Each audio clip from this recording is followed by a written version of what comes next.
এখন আমাদের ধারাবাহিক রুহানি অনুষ্ঠানে কিছু আলোচনা করা হইবে সিরাতাল মুস্তাকিমের আরো এক তত্ত্ব সম্পর্কে।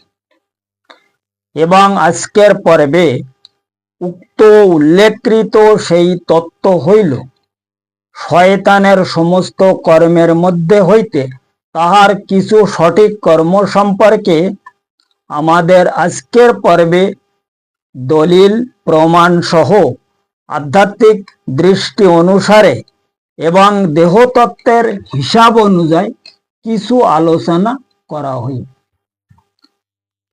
কারণ উক্ত উল্লেখকৃত সেই মহাকঠিন রুহানি বিষয়কে যদি সঠিকভাবে উপলব্ধি করা যায় তবে উক্ত শয়তানের সমস্ত কর্মের মধ্যে হইতে তাহার কিছু সঠিক কর্মের পরিচয় সহ এবং সিরাতাল মুস্তাকিমের হাকিকত সম্পর্কে বর্তমান জামানার প্রত্যেক ব্যক্তি আরো বহু এলেম অর্জন করার জন্য সঠিক রুহানি হিসাব অনুযায়ী এবং বাতিনি তালিম অনুসারে অবশ্যই সক্ষম হইতে পারিবে ইনশাল্লাহ তাআলা। কারণ উক্ত শয়তানের সমস্ত কর্মের মধ্যে হইতে তাহার সঠিক কর্ম হইল আসলে দুই প্রকার, এবং সেই দুই প্রকার কর্মের মধ্যে চার প্রকার ভাগ রয়েছে। আর সেই চার প্রকার ভাগের মধ্যে এক হইল জাহিরগত কর্ম, আর এক হইল বাতিনগত কর্ম। এই জাহির বাতিন উভয় দুই প্রকার কর্মকে সে চার ভাগে বিভক্ত করিয়াছে। কাজে এখন উপলব্ধি করার বিষয় হইল উক্ত শয়তানের সেই চার প্রকার জাহির বাতিন কর্ম কি, তাহার সঠিক হাকিকত সম্পর্কে। তবে উক্ত শয়তানের সকল প্রকার কর্মের মধ্যে তাহার সঠিক কর্ম সম্পর্কে ঠিক মতো উপলব্ধি করার জন্য অবশ্যই সক্ষম হওয়া যাইবে, নচেত আর অন্য কোনো মত অনুযায়ী উক্ত শয়তানের কর্ম সম্পর্কে উপলব্ধি করা সম্ভব নহে। তাই ব্যক্তি যত বড় মহাপণ্ডিত হোক না কেন এবং পাহাড় সমান ইবাদত বন্দিগিরি করুক না কেন, উক্ত শয়তানের কর্ম সম্পর্কে উপলব্ধি করিতে কোনো মতে সক্ষম হইতে পারিবে না। কাজে এখন উক্ত শয়তানের জাহিরগত দুই প্রকার কর্ম সম্পর্কে কিছু আলোচনা করা যাক। এর পরে বাতিনগত কর্ম সম্পর্কেও আলোচনা করা হইবে। কারণ উক্ত ইবলিস শয়তানের জাহিরগত দুই প্রকার কর্মের মধ্যে এক প্রকার কর্ম হইল প্রত্যেক ঘরে ঘরে স্বামী স্ত্রী দুইজনের মধ্যে বিভিন্ন কায়দায় মহা ঝগড়া বিবাদ সৃষ্টি করা, এবং আরো এক প্রকার কর্ম হইল দুইজন মাওলানার মধ্যে বিশালভাবে ঝগড়া বিপদ সৃষ্টি করা। এসব হইল তাহার জাহিরগত কর্মের মধ্যে মেন কর্ম। ইয়ার পরে উক্ত শয়তানের বাতিনগত দুই প্রকার কর্মের মধ্যে এক প্রকার কর্ম হইল যে সমস্ত ডুপ্লিকেট মুর্শিদ তাহাদের মুরিদের সঙ্গে মনোমালিত সৃষ্টি করা। মুর্শিদ আর মুরিদের মধ্যে একটা বিশালভাবে মনোমালিত সৃষ্টি করিয়া মুর্শিদ থেকে মুরিদকে আলাদা করা, এটা হইল তার বাতিনগত কর্ম। এবং আরো এক প্রকার কর্ম হইল উক্ত ডুপ্লিকেট মুর্শিদ গুণের মুরিদের মধ্যে বিভিন্ন প্রকার ঝগড়া বিপাদ মারামারি কাটাকাটি সৃষ্টি বা ফাসাদ সৃষ্টি করা।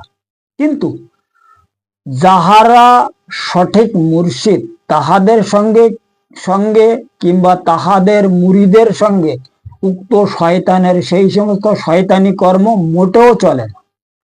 কারণ এখানে এক বিশাল রুহানিগত সমস্যা উপস্থিত রয়েছে। আর সেই সমস্যা হইল এই, উক্ত রুহানিগত যে সমস্যা, এবং উক্ত রুহানিগত সেই সমস্যা হইল যে সেই মহান আল্লাহ পাকের জাতি নূরের নুরানি জালোয়ায়, যাহারা জালোয়ায় সেই উক্ত শয়তানের কোনো কালাকারি সেখানে চলে না। কারণ সেই সমস্ত বিভিন্ন শয়তানি সঠিক মুর্শিদ এবং সঠিক মুরিদের সঙ্গে মোটেও চলে না। কারণ উক্ত মহাকঠিন নুরানি বিষয়কে,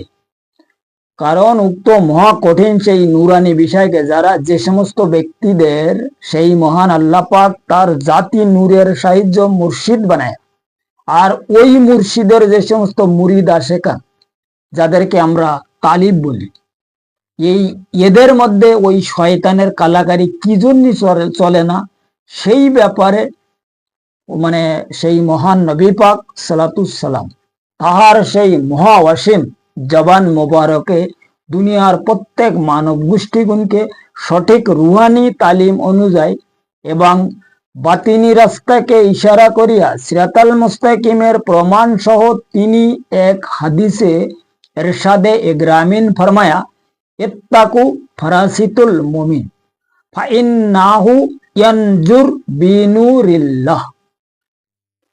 অর্থাৎ তিনি এরশাদ ফরমায়া, তোমরা মুমিন বান্দাগণকে খুব ভয় করিবে, কারণ তাহারা সেই মহান আল্লাহ পাকের জাতি নূরের জালোয়া দ্বারায় সর্বসময় তাহাদের দৃষ্টি নিক্ষেপ করে। কারণ উক্ত পবিত্র হাদিস শরীফের ব্যাকগ্রাউন্ডে আসলে কিন্তু বহু কথা রয়েছে, আর তাহা হইল এই, উক্ত পবিত্র হাদিস শরীফকে তিনি যখন এরশাদে গ্রামীণ ফরমাইয়াছিলেন, তখন তিনি উপস্থিত প্রত্যেক সাহাবা একরামগণকে জিজ্ঞাসা ফরমায়, আচ্ছা তোমরা সবাই তো একজন আরেকজনের সঙ্গে মহা দুশ্মনী হিসাবে চলাফেরা করিতেন, ফের তোমাদের মধ্যে এত ভালোবাসা কিভাবে সৃষ্টি হইল?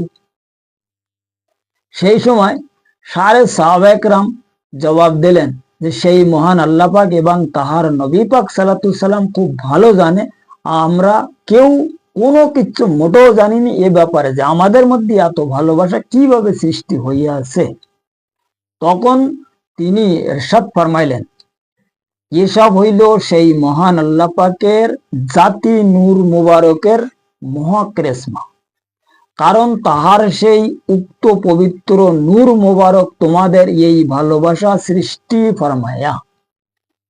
ঠিক তদ্রূপ নিয়ম অনুযায়ী সেই মহান আল্লাহ পাকের জাতি নূরে তিনি যে সমস্ত মুর্শিদ গুণকে সৃষ্টি ফরমায়, সেই সমস্ত মুর্শিদ এবং তাহাদের মুরিদ গুণকে উক্ত শয়তান ধোঁকা দিতে কোনো মতে সক্ষম মোটেও নয়, যার কারণে সেই মহান আল্লাহ পাক দুনিয়ার প্রত্যেক মানব গোষ্ঠীগুণকে সঠিক রুহানি তালিম অনুযায়ী এবং সিরাতাল মুস্তাকিমের প্রমাণ সহ তিনি খোদ এরশাদ ফরমায়া, আমি যাহাদের হেদায়েত করার ইচ্ছা করি তাহাদের আমার নূর দ্বারা হেদায়েত করি, কোনো কেতাবের মাধ্যমে মোটেও নয়।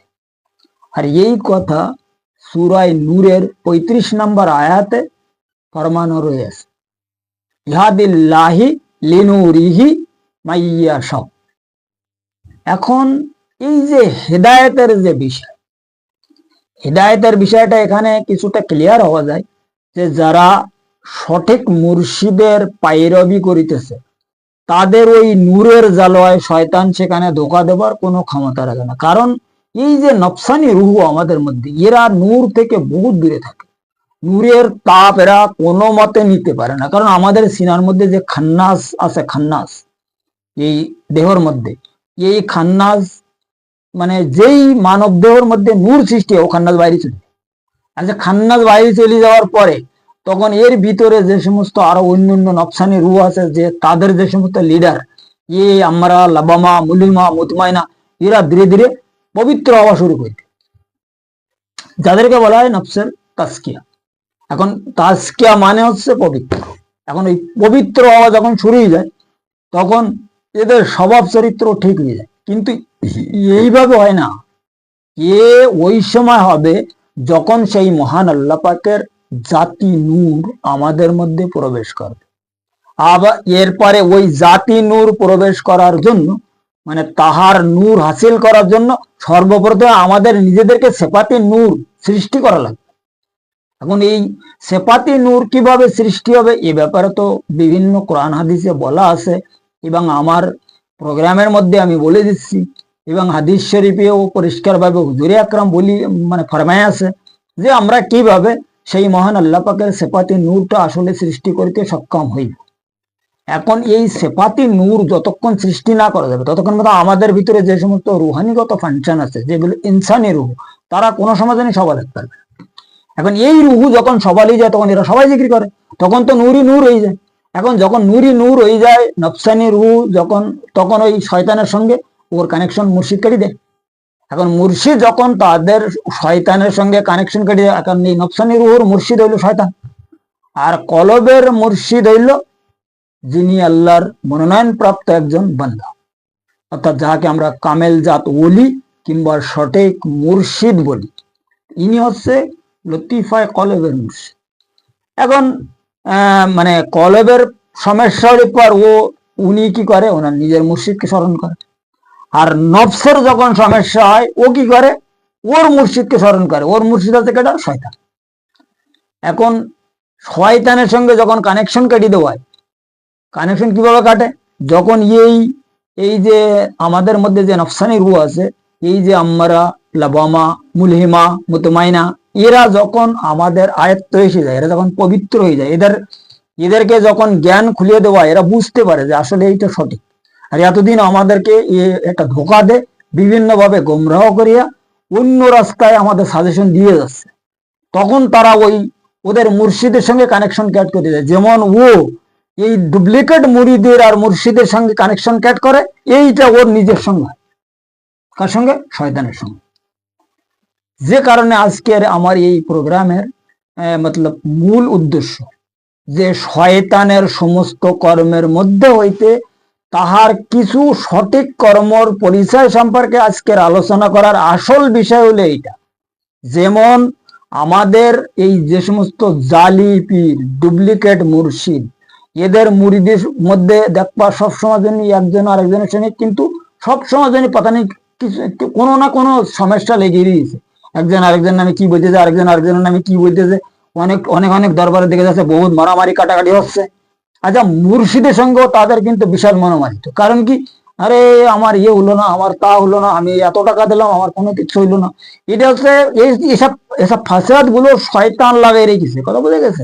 অনেকে তো মনে করে যে যত টাকা মুর্শিদকে দেওয়া যাবে তত উপকার মানে ঠিক তত প্রকারের উপকার আমি পাবো, তাই দুনিয়া বিহ আর আখেরাত বিহ, দুনিয়া আখেরাত দুইটা তারা টাকার মাধ্যমে, টাকার দ্বারাই মানে মানে খরিদ করতে চায়।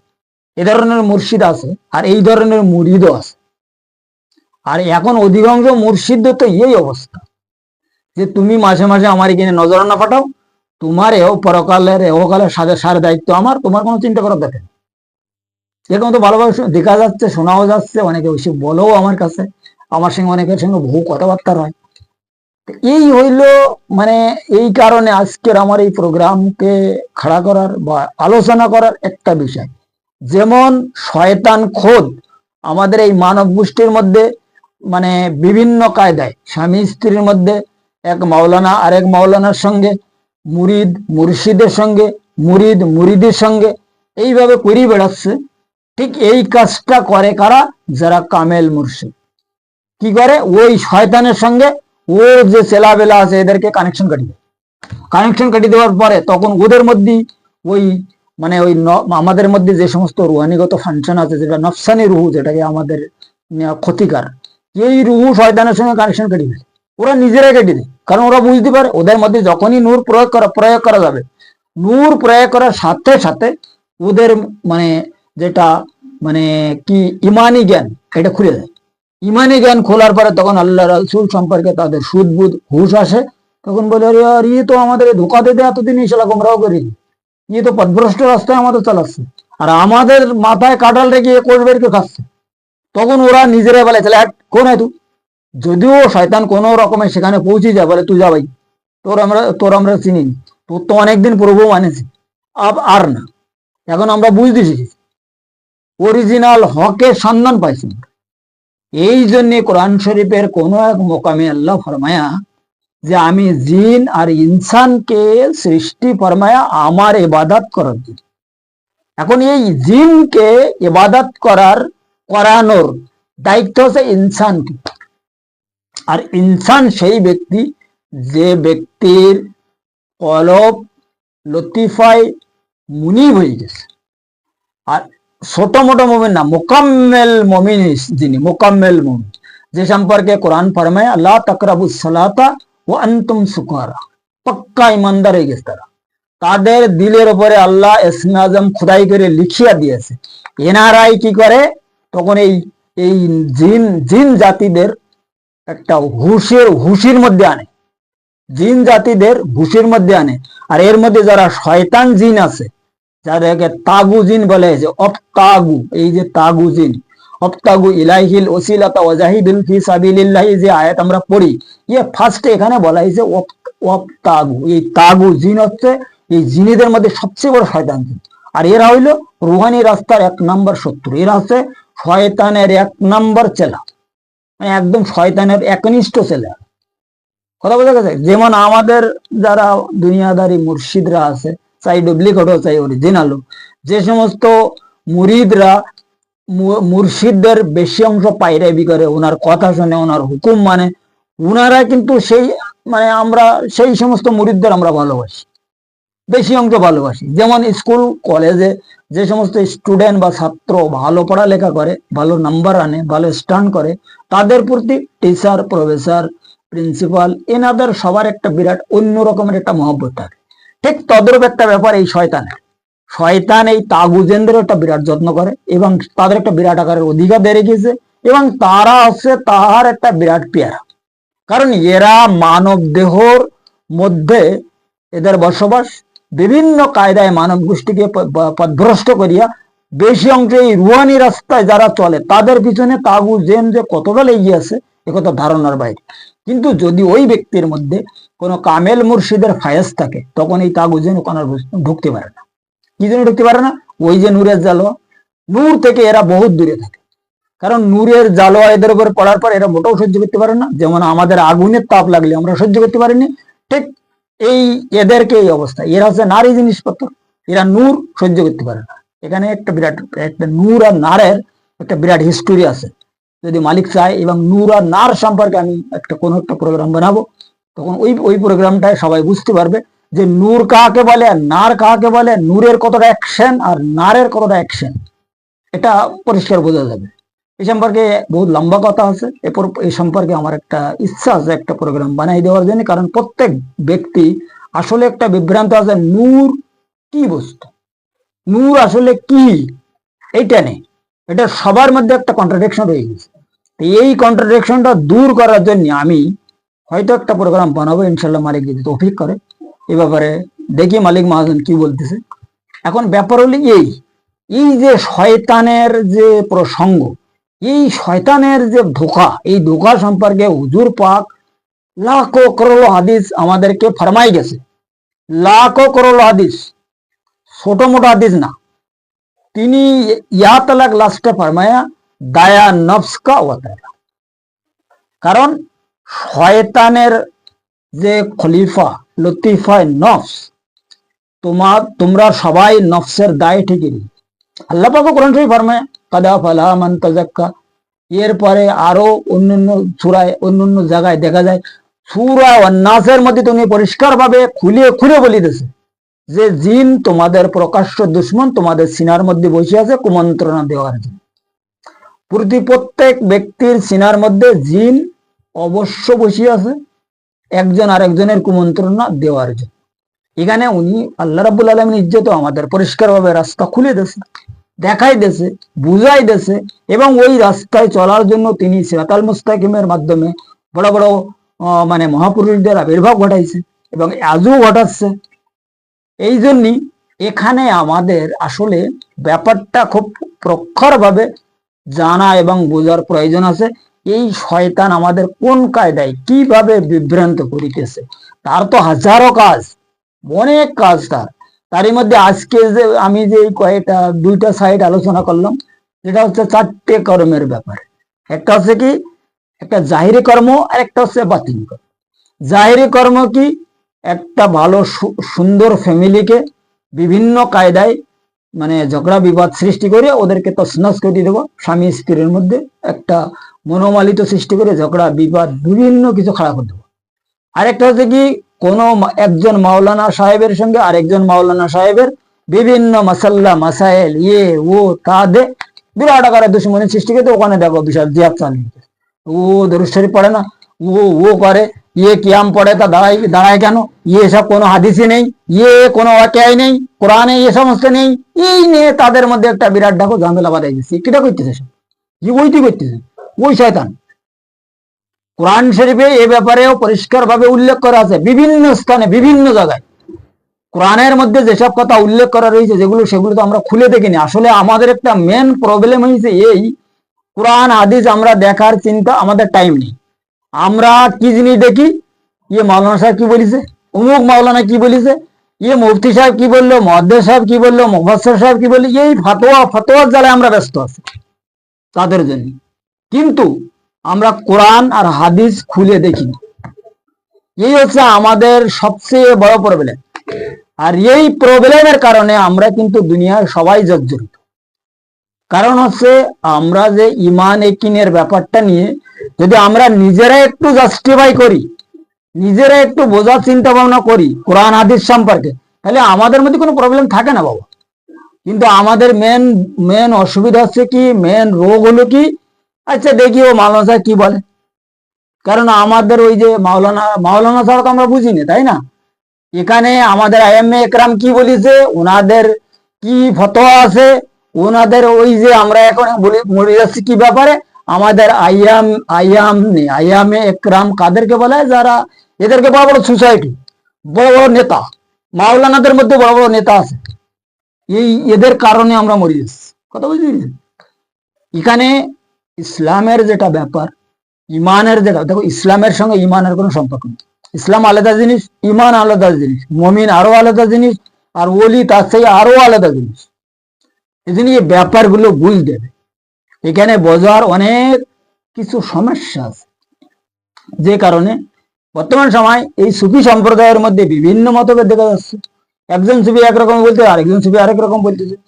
এরা কোরআন হাদিস মতে কথা খুব কম লোকে বলতেছে, আমি দেখতেছি।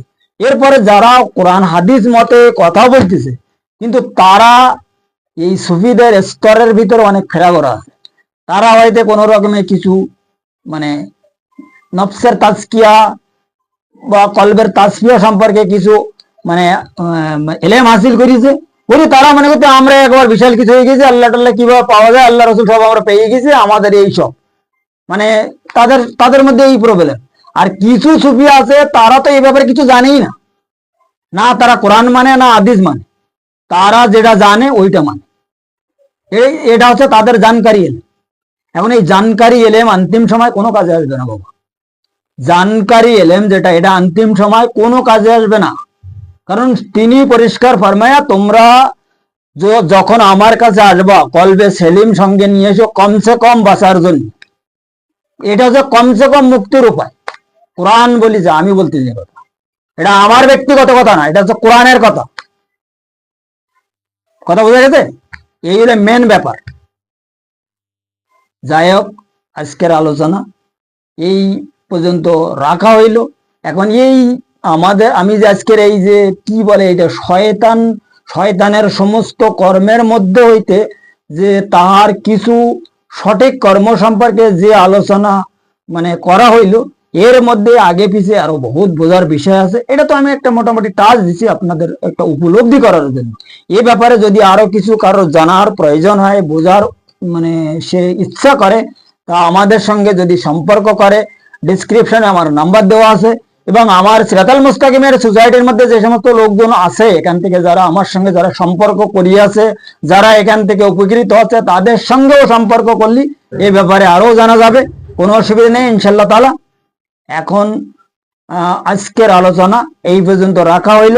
আগামী পর্বে সিরাতাল মুস্তাকিমের আরো অন্যান্য বিষয় এবং এলমে তাসাউফ মতে কিছু রুহানি আলোচনা অবশ্যই করা হইবে। কারণ কি, বর্তমান সময় সুফি সম্প্রদায়ের মধ্যে যে অবস্থা এবং উলামায়ে সম্প্রদায়ের মধ্যে যে অবস্থা, এই অবস্থার মধ্যে তো কথা বলার কোনো জায়গা নেই কোথাও। ইসলাম সম্পর্কে, ইমান সম্পর্কে, ইয়াকিন সম্পর্কে, মুমিন সম্পর্কে, মুত্তাকি সম্পর্কে কথা বলার কোনো পরিবেশ নেই। কারণ যে যতদূর বুঝতেছে সেই কাজ করে যাচ্ছে এবং তার বুঝের সঙ্গে আর অন্য কারোর বুঝ কোনো সমাজে অ্যাডজাস্ট হবে না। আর আপনি কোনো ব্যক্তির সঙ্গে কথা বলবেন, সে আপনার চেয়ে অনেক কিছু জানে, আপনাকে অনেক কিছু বুঝাই দিয়ে দেবে, অনেক কিছু সে বুঝে বসে আছে। কারণ কি, এই যে মিস্টার ইবলিসের যে জ্ঞান, যে এলেম, যে শয়তানের প্ররোচনা, যেটা এই প্ররোচনায় আমরা সবাই ক্ষতিগ্রস্ত।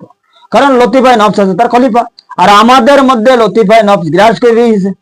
আমরা তো কেউ আমাদের সিনার উপরে জাল সাফ করিনি। কারণ ওই ব্যক্তি সিনা শ্বাস হবে যে ব্যক্তিকে জিকিরে কলব চালু হইয়াছে, সিরাতাল মুস্তাকিমের রাস্তায় শামিল হইতে পারিয়াছে, সেই ব্যক্তিকে কেবল শয়তান ধোকা দিতে পারবে না। লতিফায় নফস প্ররোচনা দেওয়া তার কোনো ক্ষমতা রাখে না।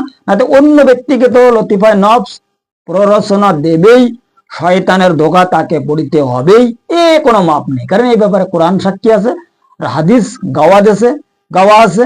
হুজুরে আকরাম সাল্লাল্লাহু আলাইহি সাল্লাম পরিষ্কার দলিল রেখে গেছে যে আমাদের এই নফস আমাদের কি করতে পারে। তাই তিনি পরিষ্কার ভাবে ফরমায়া যে তোমরা কোনো কামেল মুর্শিদের ওসিলা গ্রহণ করিয়া খুব জিকির করো, খুব লিকুল্লি শাইইন সিকালাতুল কুলুব জিকির আল্লাহ। এই ইসমে আজম যদি কেউ জিকির তার নিজের সঙ্গের সাথী করিতে পারে, তখন ওই ব্যক্তি কিছুটা আশা করিতে পারবে। তবে নিজে নিজে হবে না, ওসিলা ছাড়া কোনো কিছু হবে না। যতক্ষণ পর্যন্ত কোনো একজন জিকিরে কলবধারী ব্যক্তির কাছ থেকে আমরা এই জিনিস জিকিরে কলব হাসিল করিতে সক্ষম না হব, ততক্ষণ পর্যন্ত কোনো কাজ হবে। নিজেরা জিকির তো কেটা করে না, সবাই জানে জিকির সবাই করে। আমরা তো দেখো নামাজ কালাম সবাই পড়তেছি, জিকির আজগার সবাই করতেছি, আল্লাহু ইসমে আজম যে জিকির, সব জায়গায় জানে সবাই, সব জায়গায় কিতাব কোরআনে লেখা আছে। কিন্তু করলে কি হবে, করার সিস্টেম অনুযায়ী করলে কাজ। যাই হোক, আজকের আলোচনা এই পর্যন্ত রাখা হইল। আগামী পর্বে আরো কিছু আলোচনা ইনশাআল্লাহ তাআলা করা হইবে, সম্পূর্ণ দলিল প্রমাণ সহ, যদি মুর্শিদ কেবলা তাহার নিজ গুণে আমার প্রতি দয়া ফরমায় ইনশাআল্লাহ তাআলা।